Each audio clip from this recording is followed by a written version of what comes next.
I'm doing all this talking, you guys, and my microphone was muted. So I want to thank you guys for joining me. I'm excited to be here today. My guest here to join me is Michael Butler. He is a publisher, and we're going to be talking all things books of that nature, how we get started, that type of thing. So I'm going to be bringing him on right now. Good morning. Good morning. How are you, Michelle? Good to see you. Awesome. Just you got to know it's always something with me. Okay. I'm doing all this talking, my microphone's muted. Okay. So, welcome, welcome. Before we get started into talking about publishing and where you are today, give us a little background, introduce yourself so we know a little bit about you before we get started. Well, I grew up on the farm in Oklahoma, and I had my library card maxed out. I was the kid. We had, my parents were always very frugal, and we were the last family on the street to get a color television, and we had 2 black and white channels that signed off at 10:30 after the news. And so my brother and I learned on our farm to entertain ourselves, and we knew never to tell our parents we were bored, because if we told mom we were bored, she would put us to work. So we only did that one time. But we live in an amazing time, and we live in a time truly where, if you look at 100 years ago, the average lifespan was like 50 years. Yeah. People are living to be 120 now, and our quality of life has improved, or has it? We have to ask ourselves the question. It used to be about survival. Our great grandparents, it was about just how do you feed the kids? How do you, go out and kill the game and catch enough fish? I can remember we would be fishing, as kids. And I really thought we were poor. Mom was saving money and making double house payments. And she had us believing that, hey, we're poor. And, there's always somebody poorer than you. And there's always somebody that has a better quality of life than you. And in the world, on this planet, we don't have a resource problem. We have a distribution problem. I was reading Lachelle recently, and thanks for having me on, by the way, and kudos on all your success, America's SuperMom. My first book I wrote was after my divorce, called The Single Dad Survival Guide for Reconnecting with Your Kids and Moving on to Life After Divorce. So to me, the family is so important and so it's so powerful. But the statistic I read said there's enough resources for every man, woman, boy, and girl, to all 8 billion of us, to have $14 million. And it's amazing when you look at it. There's a lot of hunger in the world. I traveled to 20 countries last year, and there's a lot of people that are without. But no matter where you're at right now, you might be in a bad way, but you're one idea away from your next $1 million breakthrough, your next $1 million provision. Is a matter of saying, I remember reading about George Washington Carver as a kid. About George Washington Carver in our history books, and he was asking the Lord. He was saying, "Give me an idea." He said, "Tell me the meaning of the universe." And God was wanting to get very specific. And there's this principle in the universe. Recently, I interviewed Mark Victor Hansen on my podcast. And he sold 500 million books, Chicken Soup for the Soul, and his new book he and his wife Crystal did is called Ask. And the power of it is asking God, asking yourself, and asking others for help. And I don't know about you, Lachelle, but I grew up stuttering as a kid. And I'm naturally, you know me now, naturally as an outgoing, gregarious person. But as a kid, since I stuttered, I withdrew, okay? And I didn't ask anybody for anything. I tried to figure it out on my own. And listen, doing things on your own is pretty tough. It is. I learned that lesson the hard way. Yeah. If I can see you have something I need, okay, and I have something you need, then immediately we can do a transaction that becomes a win-win. Blesses you, blesses me. I'm one step closer to my freedom and what I want. So George Washington Carver got very specific on asking God, and the smallest thing he could think of, he looked at, saw this peanut. And you know what? God gave him 300 ideas for the peanut He got 300 patents, became a multimillionaire, and began to fund students in education and do amazing scientific research and breakthroughs. So you're one idea away. I mean, keep I asking love that. God, the universe, keep asking, and you shall receive. Just keep I walking. love that. I love that. And I'm glad you brought that up because, innovation is nothing more than ideas. It is actually, though, the action that many of us don't follow through on. You get an idea and you just keep it as a dream. You put it on your vision board, but you don't create a strategy to get there. So what do you think really stops many people from taking it to the next level, from following through on those ideas? Well, I think it's self-doubt. I know for me, it was self-doubt. As a kid, with kids making fun of me for stuttering, I developed a lot of self-doubt. Now we're all created in the likeness and image of God. We have unlimited capabilities on the inside of us, but science tells us we only use about 10% of our brain. Okay. So the brain can be developed. The brain can grow. I mean, there's a lot of scientific research about the first 5 years of brain development cognitively in a boy or girl's life that is so important. But also there's a lot of research on the late end of the years from 50 to 100 years about how to prevent Alzheimer's and dementia. Did you know learning a musical instrument over 50 will help you prevent Alzheimer's and dementia? Writing a book and reading new books will help you prevent Alzheimer's. And kudos on your new books. I mean, I'm Thank so you. proud of you. And but if I can do it with 15 kids, nobody has an excuse. You see what I'm saying? I love that. Micromanage your minutes, and I think that's really what you've done. I can't wait to read my copy, and I haven't had a chance yet to grab it, but I'm so proud of you because it can be done. We all have 168 hours in the day. It can be done. Just figure out a 5-minute pocket of what to do. Maybe you've got to, because your house, we grew up with 4 boys and we thought that was a lot, but that's all we could handle. We couldn't have handled 15, but I can remember moments of shaving. My shaving time was my quiet time. I would get up early and that's when I would get my things done before things got noisy and hectic. But set a plan. I know with me, you asked about how do people self-sabotage, and with me, it was self-doubt and fear. And sometimes you have to change your environment. If you're around friends or family that are negative type people, they're not going to empower you and motivate you. You have to have enough internal combustion on the inside to motivate. I read recently, Lachelle, that a submarine, actually, the reason it doesn't collapse underwater with all that pressure on top of it is it has more pressure equal to or greater than the pressure on the outside. Otherwise, it would collapse and kill everyone on the inside of that submarine. Wow. That's amazing. It develops that internal positivity. And, we're up on the holidays, and sometimes you can't avoid. You're just around people that naturally bring you down. Prepare for that ahead of time. Do some things. Step away. Say some positive affirmations. Do a little reading or whatever you need to do. Meditation, to go for a walk and to diffuse some of that. But you are not the sum total of your environment. If you can see it inside, you can make it happen in your life.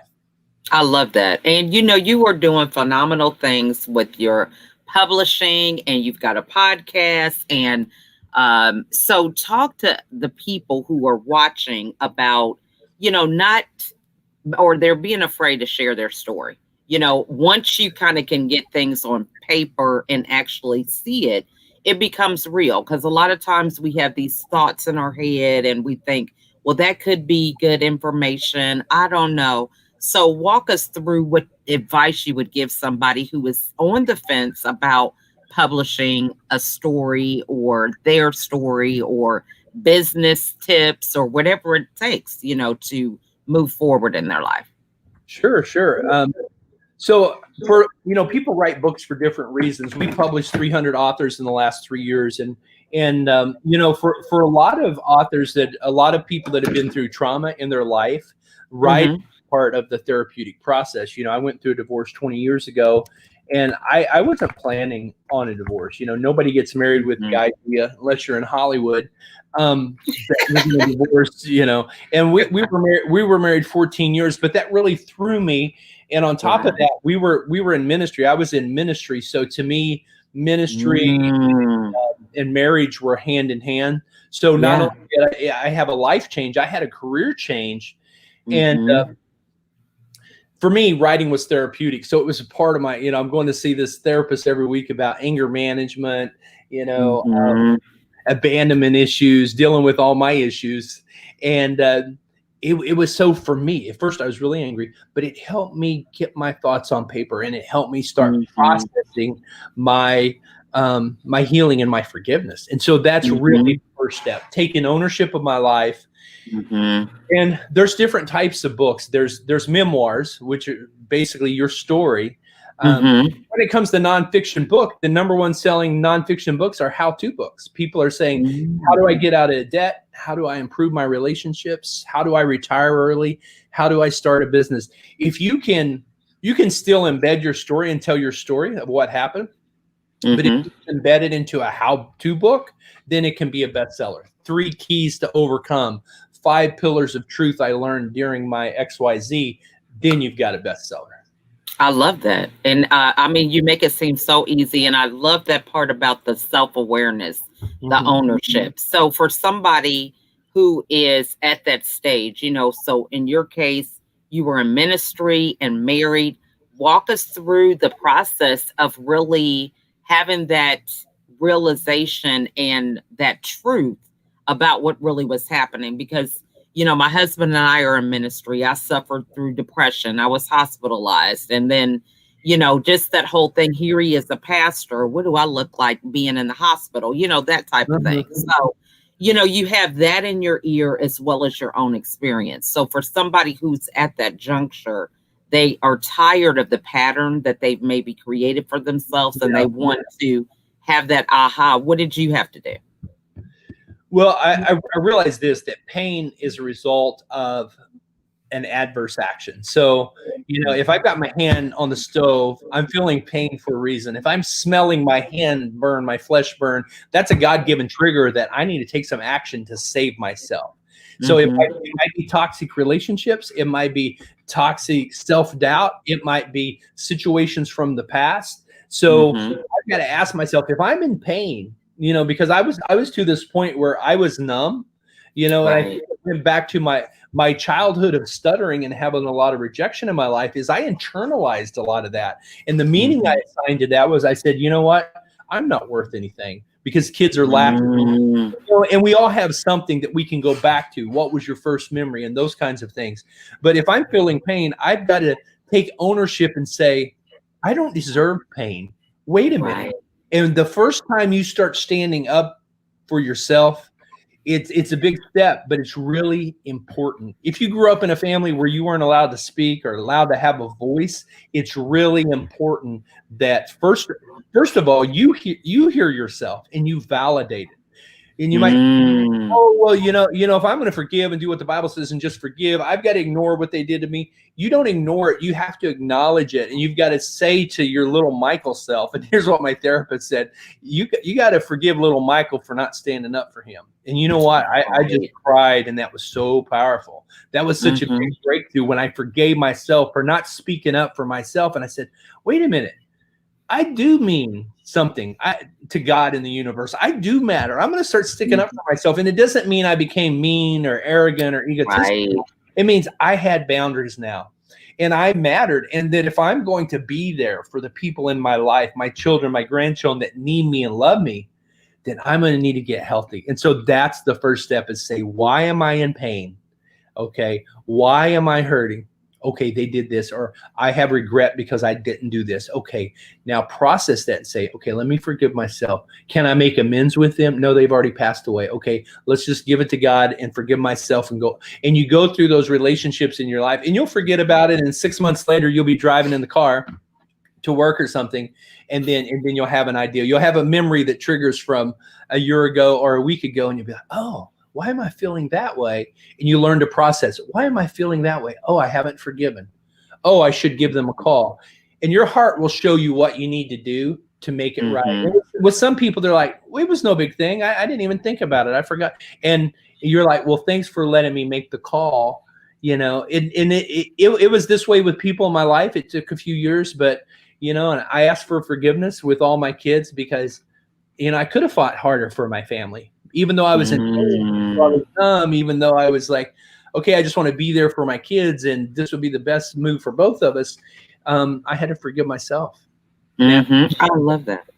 And that, I mean, that is so true because we are often told, hey, you got to forgive others. It's more for you than it is for them. And that is important. But the main catalyst is forgiving yourself. And I love the way that you bring up, we have to advocate for ourselves. We have to get back to voicing what's important for us. And I totally resonate with that because during my depression, that voice was getting buried underneath other people's expectations and what I felt I should have been doing as a mom or as a first lady and all these different things. So that is so key. So once somebody decides that, okay, I want to tell my story, you know, then we come back to, well, what are other people going to think? You know, you have the stories where it is dealing with the trauma. It's something that other people are part of the story, but it's your version. So for people who are like, I don't know, what if my mom says whatever, or cousin or uncle, what advice would you give them about that? Well, you know, that's a great question. Actually, I've been writing stories since I was a kid. I mean, since I stuttered, I was the kid that had my library card maxed out, living on the farm in Oklahoma because there wasn't a lot to do. We read a lot, and so I've actually written a book. It's called bestseller status. This is the back cover because I gave the last copy away, but it's available online for free called bestsellerstatus.com. And you can go grab it. It's an 80-page book where in detail I show you how to write your story, how to write the manuscript from start to finish and get it published. And that book has helped thousands of authors write their book and get it published and get global distribution at bestsellerstatus.com. And so when it comes to writing your story, a lot of times you're just writing it for yourself, that therapeutic process of cathartic writing and journaling. And that's not really anything the world's going to see. That's a part of your healing journey. But there's a bigger story. You got to realize there's layers to story, okay? And I love this, how you validated your feelings. And as a super mom with so many kids in the house, they see that as an example and they feel the love. A lot of people feel like, well, I can't really give them what they deserve because there's too many and there's not enough time.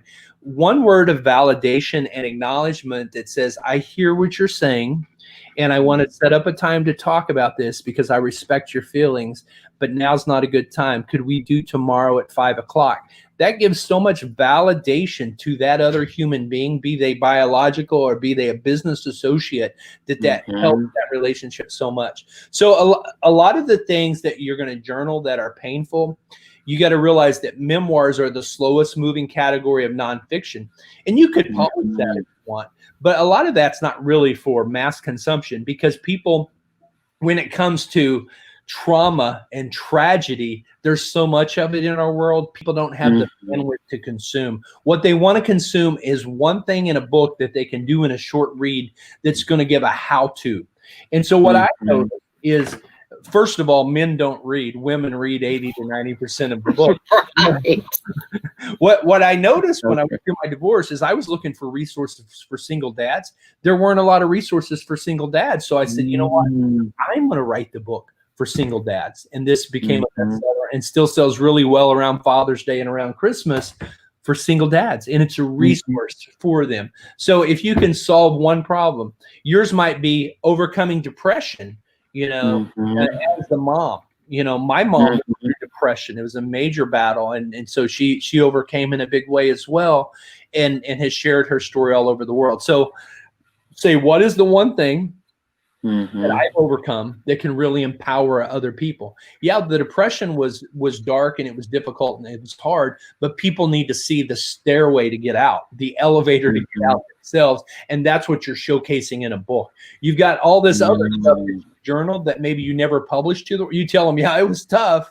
I was hospitalized, but you know what? Here's my journey out. And your journey out is different for everybody, but here are the 5 keys I learned. And that's what will make people want to buy the book. I love that, you know, and I think that's one of the things that a lot of people feel like, well, I don't have anything to say, you know, they kind of miss their focus, you know, because they're more concerned about, how it's going to look. We think celebrity status about everything. Oh, I have a book, or I'm going to be on a podcast or whatever. And we forget about the message that we really need to deliver. And that's the powerful thing. It's everybody needs a word. I think there's a word in Proverbs that says, "He wakens my tongue morning by morning. He makens me to speak as to learn." And it just means that everybody is in need of one word. Be it your spouse, be it your children. And I read that book, The 5 Love Languages. And unfortunately for me, I read it after my divorce, but I said to myself, I might have been able to save my marriage because I didn't know anything about my wife's love languages. I just knew we were butting heads all the time. We were fighting all the time. We couldn't. I was trying to get her to fit into my box, and she was trying to get me to fit into her box. But there's the 5 love languages for kids. And I looked at my 4 sons when I read that book, and I said, wow, they all interpret love and receive love differently. This is going to help me moving forward. I can't just keep trying to make them receive love the same way I do. I've got to learn that they're different. And that was a big help. But I tell you, Lachelle, one thing I want to give your listeners and your viewers here is we have a free course that I'm going to offer. I normally charge for it, but I wanted to give to your viewers for free. And I've taught it to hundreds of people over the last 5 years. It's called WriteBook60days.com. That's WriteBook60days.com. And it's 8 modules to take you from concept to completion. It's basically my book bestseller status in action, to talk about title and subtitle, cover design. How do you get started? What's a good chapter structure for the book? And who is your reader? We look at who is your avatar. What is your purpose for writing the book? Is it to establish credibility? Or if you're in business, to get more customers? We go through all that. It's 8 modules. It's free. I've been teaching it for 5 years. And since the pandemic, I said, what can I do to pay it forward, to give back? Because we've been really blessed. Is we've offered it. We've had 75 people go through the course. Wow. And by the 8th module, by the 8th week, 75% of the class had written 80% of their book. And within another month, they were ready to publish. So I said, I got to get this out to people. So I went into the TV studio in Dallas. I did 8 professionally produced TV episodes of this. So it's in 8 modules that an author could go through at their own pace in 8 weeks, or even in 8 days if they have time during the holidays to knock that out at WriteBook60days.com. It's just a wonderful tool to see if you've got a sellable book concept. And the other thing I'll give is a free 30-minute consult. If somebody's got a book idea you just want to run by a publisher, I'll give you feedback on the marketability of that book. And you can jump on my calendar for free at meetmichaeld.com. I'd be happy to talk with you for 30 minutes and give you my feedback at meetmichaeld.com. I love that. And, that's really what it's about. It's about having a conversation. So many collaborations start with just a conversation. So, I was a part of the Discover the Inner Healer conference, and you just had a conversation. You came to make a presentation, and it starts there. So many people want to change their circle. They want to change their life, and it just comes from a conversation. How easy is that, right? So I love it. Out, I love that. And the most important conversation we have is with ourselves. The most important conversation is right here and right here. It's the way we see ourselves, because if we're to be a better parent or a better spouse, the conversation, positive affirmations and positive self-esteem, that is going to help your relationships, because it's very humbling and it very, very much nurturing to people around you. Love that. And so for now, thinking about the holidays, what advice would you give people? They've got some time off, maybe they can do some reflection. What would be a first step for them to implement just with getting started with a story? So we know that you have your course that you're giving away for free, but for somebody who's still like, I don't know, what is the small step that you would give them to get started? Well, the first thing to realize is readership is up globally. And not only will writing help the therapeutic side of whatever tragedy or trauma they've been through, but it's going to help clarity. When you start exercising this muscle of the mind and of the heart, this is what we want, and this is how we process what we're going to do next. As we write, it engages that muscle, so that actually writing a book, writing a journal, writing your memoirs helps you get to the next level faster, and it helps you identify your progress along the way like a roadmap. And so I've actually produced hundreds of YouTube videos on my YouTube channel at michaeldbutler.com that will take you through the writing process, the publishing process, how to hook a reader with hooks, how short your chapter should be. And I've actually got a 5-step formula. If you've struggled to write a chapter for 2 years, my 5-step formula will take you through how to do it in 20 minutes. There is the same formula that I use for public speaking and training public speakers to write a chapter in 20 minutes. And it's a very powerful tool. But, you know, you have a large family. You have 15 children, right? Mm-hmm. So it's the same basic 4 food groups, but every day you're preparing it a little differently and you're presenting it differently, but you're still getting your protein, your vegetables, all your food groups there. And it's the same way with the book. And I show you how to do that on the video. So you've got time on your hands. Listen, if you can carve out 5 minutes a day, or if you can carve out an hour a day, you can make this book happen. If it's been a dream to get your book to the world, readership is up globally. Here's the thing, Lachelle, 76% of readers in English are buying and reading books outside of the US.